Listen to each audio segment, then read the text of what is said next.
Metro Manila mayors have signed a resolution urging the Interagency Task Force on COVID response consider easing rules for fully vaccinated people. This comes 2 days after the task force flip-flopped over the quarantine policy at the last minute, something the business sector is still outraged about.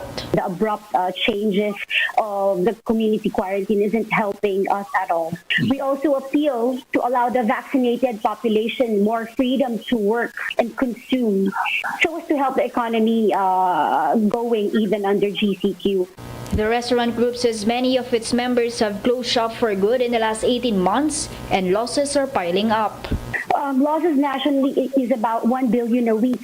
That's including informal sector. We're talking about food courts, fast foods, and the like. The administration's economic team has been pushing for looser restrictions, at least for vaccinated people.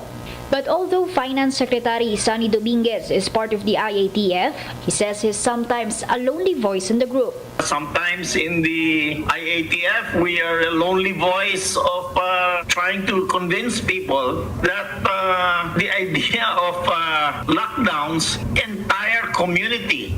He said the IATF deferred the shift to granular lockdowns to September 15 because they needed time to iron out the rule. NEDA sounded the alarm over the effect of the prolonged lockdown on children, saying 18 months of no face-to-face classes will cost them for life. We have an estimate that productivity loss over the next 40 years is going to be around 11 trillion pesos for the 1 year where we had no face-to-face schooling. Under granular lockdown, the local government units will be in charge of restricting movement where there are high cases of COVID, whether it be within the building, street, or barangay. The strategy will be piloted in the National Capital Region before being rolled elsewhere.